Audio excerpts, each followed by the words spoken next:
Coucou les minous! J'espère que vous allez bien. On se retrouve pour un nouvel épisode de podcast en audio et en vidéo.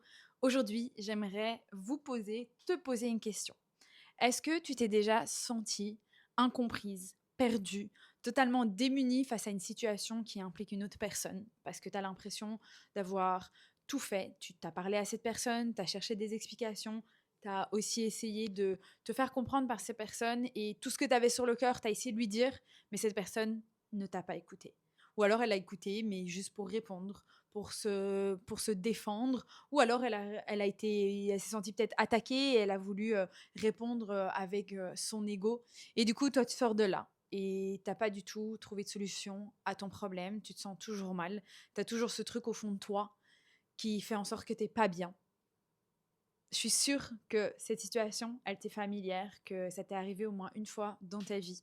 Moi, j'ai pensé à ça l'autre jour et je me suis dit, il faut aborder ce sujet parce que c'est un sujet que j'aborde beaucoup en coaching et je me rends compte que les gens me présentent ce genre de situation en me disant, voilà, j'ai fait tout ce que je pouvais, j'ai dit les choses, mais finalement, ça change rien ou j'ai pas eu le retour que j'aurais espéré de cette personne et du coup, cette blessure finalement est toujours là.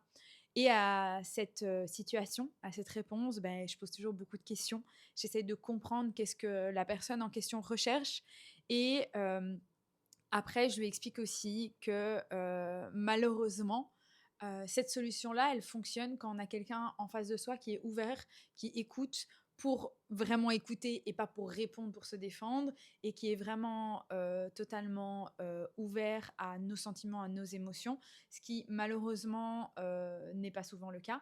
Et du coup, j'explique toujours le principe que ce qu'on a en nous, le malheur ou la blessure ou le mal-être qu'on a en nous, si on le laisse un peu en nous et pourrir, forcément, ça va avoir peut-être des conséquences négatives sur notre développement, sur notre santé, que ce soit santé mentale, physique, émotionnelle, ça peut avoir plein de conséquences.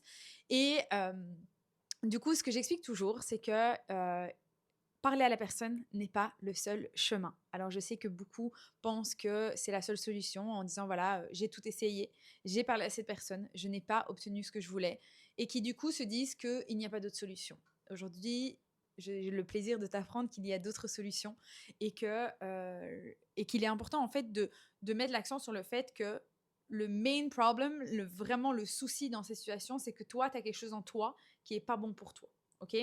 Du coup, ce que tu dois faire, c'est le libérer, l'évacuer, l'extraire de toi. Alors, il y a évidemment le fait de parler à quelqu'un, mais dans l'épisode de décharge émotionnelle, j'explique bien aussi qu'il est important de ne pas décharger tout ça à quelqu'un qui n'a rien à voir et qui n'a rien demandé. Du coup, il existe d'autres moyens. Alors, je vais t'en donner quelques-uns. Après, je pense que chacun doit trouver sa méthode, son moyen, la chose qui lui correspond. Moi, les méthodes que je transmets la plupart du temps, c'est que il faut physiquement sortir la chose de nous. Donc, il faut soit parler à haute voix ou faire en sorte de s'imaginer de parler à la personne sans que cette personne puisse nous répondre finalement parce que voilà. Il y a aussi le fait d'écrire une lettre. Alors écrire une lettre déjà c'est pour moi le meilleur moyen parce que le fait d'écrire à la main, littéralement, ça sort de nous, ça sort de notre bras et littéralement on décharge ce qu'on a en nous. La lettre, la plupart du temps, quand je parle de ça aux gens, les gens ont un peu peur en disant ouais, mais moi je veux pas écrire de lettre parce que du coup je dois la donner à cette personne et j'ai peur de la réaction de cette personne.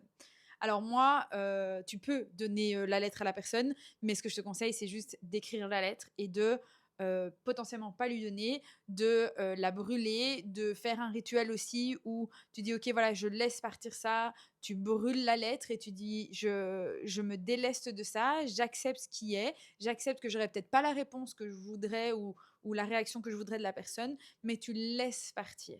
Tout ce qui est rituel et tout, moi, c'est vraiment quelque chose que j'ai implanté dans ma vie ces dernières années, que je trouve très important parce que ça fait en sorte de se libérer de plein de choses que je pensais peut-être pas possible parce que je me disais que je pensais au chemin qu'on connaît tous quelque part, comme par exemple parler à la personne.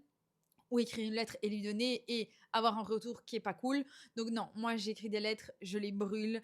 Je suis un peu pyromane. Non, je rigole. Je suis pas pyromane, mais du coup je brûle pas mal les choses parce que j'ai besoin de le faire. Il y a aussi une méthode que moi je fais beaucoup, c'est par exemple le breathwork ou la kundalini, c'est vraiment l'expression par le corps, c'est rentrer dans un état de conscience modifié et du coup laisser le corps s'exprimer.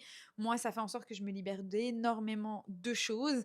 Et une chose qui est commune à ces deux pratiques, finalement, c'est le fait qu'on crie beaucoup, qu'on pleure, en tout cas, on porte notre voix.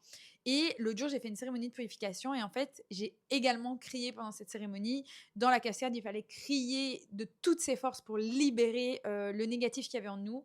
Et franchement, combien de fois tu as déjà crié, genre vraiment sans réfléchir au jugement des autres et tout? Je pense que ça t'est peut-être pas souvent arrivé. Donc vraiment, un truc que je peux te conseiller, c'est d'aller dans un endroit en pleine nature et de crier ta douleur, crier ta peine, crier tout ce que tu as envie de crier et peut-être hurler, dire les choses à haute voix que tu voudrais dire à la personne mais que tu peux pas parce que cette personne ne comprend pas. Mais crier, en fait, verbaliser quelque chose, c'est déjà très, très, très important et ça amène à une autre étape de guérison. Et aussi, il y a le mouvement. Le mouvement, la danse, le sport, tout ça, ça aide aussi à libérer énormément, énormément, énormément. Mais donc, aujourd'hui, je voulais parler de ça parce que je me rends compte qu'il y a beaucoup de gens qui ont l'impression d'être dans une impasse, qu'ils ont l'impression qu'il n'y a pas de solution à leur mal-être, qu'ils devront porter ça toute leur vie. Je connais d'ailleurs beaucoup de gens qui portent ça toute leur vie et qui, peut-être à un âge un peu plus avancé, décident de faire des pratiques et de rentrer dans un développement spirituel et qui, du coup, se libèrent de tout ça. Et c'est pas toujours évident de le faire quand on est un peu plus âgé parce que forcément, il y a beaucoup de choses qu'on a accumulées. Il y a beaucoup de choses qu'on pourrit en nous et du coup, peut-être le choc est plus intense. C'est pour ça que je te conseille de penser peut-être aux autres chemins qui s'offrent à toi, que ce soit l'écriture, le fait de parler à haute voix, le fait de crier. Il y a aussi pleurer à chaudes larmes. Il y a une chose que j'ai remarqué, c'est que la plupart des gens qui pleurent souvent s'excusent de pleurer. Et on s'excuse de pleurer parce que on nous a toujours dit que c'était pas bien de pleurer ou qu'on ne pouvait pas montrer nos émotions. Mais du coup, vu qu'on garde nos pleurs, quand on pleure peut-être timidement ou pas totalement. Et du coup, je pense que beaucoup d'entre nous n'ont pas pleuré à chaudes larmes, à ne plus pouvoir parler, respirer depuis un bon moment, alors que ça fait beaucoup, beaucoup de bien. Il y a aussi beaucoup de gens qui... et ça aussi, ça fait en sorte qu'on garde beaucoup de choses en nous, c'est le fait de je sens une émotion venir, j'ai envie de pleurer et je la laisse pas s'exprimer, je la laisse pas sortir, je retiens mes larmes. Je sais qu'il y a une chanson qui disait ne retiens pas tes larmes et franchement, c'était le meilleur conseil déjà il y a je sais pas moi 15-20 ans que cette chanson est sortie. Vraiment, ne retiens pas tes larmes. Si tes larmes montent et qu'elles veulent sortir, c'est qu'elles doivent sortir. Une fois que tu les retiens, ça pourrit en toi et c'est pas bon pour toi ni pour les autres parce que le fait d'accumuler, d'accumuler, d'accumuler, ça va faire en sorte que tu vas venir une cocotte minute et qu'à un moment donné, ça va exploser et ça risque de faire beaucoup de dégâts, que ce soit pour toi ou pour tes relations sur les autres gens. Donc voilà. Aujourd'hui, je voulais juste partager ça pour te dire qu'il existe plein de chemins, qu'il existe plein de solutions, qu'il suffit de agrandir son champ de vision, agrandir sa vision finalement du monde. Tu peux tirer des informations de cet épisode peut-être, mais tu peux aussi te renseigner sur Internet, voir un peu qu'est-ce qui peut exister, qu'est-ce qui pourrait te correspondre. Alors je dis pas, hein, peut-être tu vas choisir une méthode et ça va pas du tout te convenir. Peut-être que tu vas dire ok je veux crier, mais qu'au début tu vas dire non, c'est malaisant, j'ai pas envie de faire ça.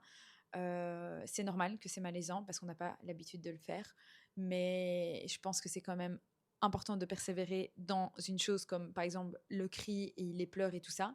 Après, si vraiment c'est quelque chose que tu penses qui ne te correspond pas, alors ne te force pas non plus. Prends le temps d'explorer, de voir ce qui te correspond, mais prends surtout le temps de guérir parce que finalement, tu as toutes les ressources en toi. Ta guérison, ton bien-être, il ne dépend pas de l'autre. À aucun moment. Il dépend de toi. Le fait que la personne valide ou pas tes émotions, ça peut avoir un impact, certes, mais c'est pas une fin en soi. Tu as le droit de... Enfin, tu peux totalement guérir par toi-même. Donc voilà. Je vais finir sur ces quelques mots en espérant que cette vidéo t'ait aidé d'une façon ou d'une autre. Je te fais des gros bisous et on se voit très très vite. Ciao, ciao.